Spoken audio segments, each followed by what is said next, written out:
चलो आगे देखते हैं संश्लेषित भूलक के बारे में। अब हमारा आगे है ख नंबर भाग प्लास्टिक। हमारे जीवन में प्लास्टिक का बड़ा महत्व है। थैली, कुर्सियां, मेज, ये सब प्लास्टिक की बनी होती है। कई प्रकार के प्लास्टिक होते हैं, लेकिन हमारे सिलेबस में 4 ही प्लास्टिक है। 4 प्लास्टिक कौन कौन से हैं वो आपको क्रमवाइज पढ़ेंगे। पहला प्लास्टिक है पॉलीथीन, दूसरा पीवीसी है, 2 प्लास्टिक पॉलीथीन पीवीसी है, और तीसरा है PAN, और चौथा है PS। ये हो गया PE polythene. PE, PVC, PANE, ये 4 प्लास्टिक है जो हमारे दैनिक जीवन में बड़ा महत्वपूर्ण है। हम क्रमवाइज पॉलीथीन, PVC, PAN, PS के बारे में पढ़ेंगे। चारों प्लास्टिक के बारे में पढ़ेंगे, लेकिन पहले शुरुआत करते हैं PE से। PE का फुल नेम है पॉलीथीन। अब पॉलीथीन को लिखेंगे कैसे ये जानना महत्वपूर्ण है। इंग्लिश में किस प्रकार लिखेंगे जिसे हमें इसकी एक इकाई के बारे में पता चल जाएगा। पॉलीथीन, ये पॉलीथीन है, पॉली का अर्थ है अनेक इकाइयां, एथीन। यहाँ ई भी है, वाई और ई आता है तो ई गायब हो जाता है, तो यहाँ ई है, ये ध्यान रखना जरूरी है। तो पॉली प्लस एथीन यानी poly plus ethene, poly plus ethene मिलकर ही पॉलीथीन बनती है। तो इसकी जो एक इकाई क्या हो गई, वो हो गई एथीन।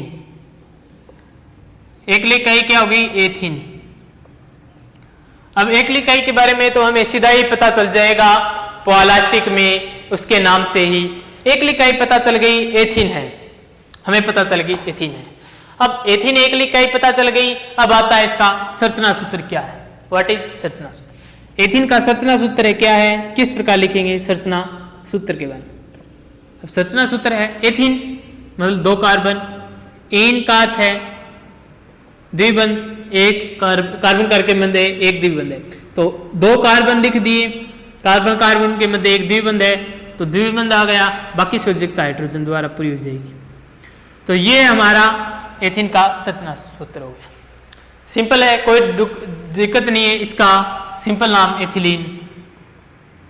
एथिलीन हो गया। इसको ऐसे प्रकार लिख सकते हैं, एथिलीन, ये नाम है हमारा। अब आती है ये भुलकीकरण कैसे करेगा, तो ये करेगा किस विधि द्वारा, योगात्मक भुलकीकरण करेगा। ये आपको बता देते हैं भुलकीकरण होगा योगात्मक कैसे, ये आपको दिखाते हैं कैसे। देखिए NCH2 में NCH2 ये देखिए इस प्रकार, यहां मानते हैं N/2, यहां N/2, CH2 में CH2, इस प्रकार 2 समूह है हमने देखा। तो ये करते क्या है, कैसे करते हैं, ये बंध टूट जाएगा, एक आ जाएगा, इसी प्रकार ये बंध टूट जाएगा, एक आ जाएगा, तो ये क्या होगा, इनमें आकर्षण बढ़ेगा और इनके मध्य बंद आ जाएगा, ये आगे चला जाएगा, ये पीछे चला जाएगा। ये जिसी प्रकार इसके ये इलेक्ट्रॉन किससे शुरू करेगा, अगले जो एथीन समूह होगा उसके साथ क्रिया करेगा, तो ये बंध टूट जाएगा, एक इलेक्ट्रॉन यहाँ, एक इलेक्ट्रॉन यहाँ, ये दोनों मिलकर एक बंध बना लेंगे। इसी प्रकार ये चलता रहेगा, इधर भी इसी प्रकार ये चलता रहेगा। तो सिंपल है में हम देखें तो क्या होता है, CH2 समूह ये है हमारे अन्य इकाइयां, तो ये बंध यहाँ चला जाएगा, आधा यहाँ चला जाएगा, तो क्या बनता है, इस यहाँ पर लिख देंगे भुलकीकरण। उत्प्रेरक की भी आवश्यकता पड़ेगी, यहाँ पर उच्च दाब दाब दोनों की आवश्यकता पड़ेगी, और बनेगा क्या, CH2 CH अन्य एक लिख गई है, तो ये पॉलीथीन हो गया, एथीन पॉलीथीन, ये पॉलीथीन नाम होगा इसका, पॉलीथीन, ये पॉलीथीन हो गया। हमें भुलकीकरण किस भुलकीकरण द्वारा, योगात्मक, मतलब ये दोनों इकाइयां आपस में योग हो रहा है, किसी प्रकार का कोई इसमें नहीं निकल रहा, सिर्फ योग हो रहा है, किसी प्रकार का कोई इसमें हाइड्रोजन कुछ नहीं निकल रहा, दोनों इसमें जुड़ जाएंगे, तो ये हो गया पॉलीथीन, योगात्मक भुलकीकरण द्वारा बनेगा। अब ये हमने एक इकाइयों के बारे में पढ़ लिया है। अब आता है क्या होता है, इसके गुण है, ये एक प्रकार का लचीला भूलक है और मजबूत भी है। इसका जो उपयोग किया जाता है वो 2-4 उपयोग देख लेते हैं, किस उपयोग में आते हैं। 2-4 उपयोग महत्वपूर्ण है। पहली बात, जो बाजार में जो थैलियां होती है, थैलियां बनाने में सबसे महत्वपूर्ण उपयोग पॉलीथीन का, थैलियां बनाने में। दूसरी, पाइप बनाने में, दूसरा उपयोग है पाइप बनाने में हो गया। और तीसरा है ट्यूब, हल्की ट्यूब है ना जो, उसको बनाने में।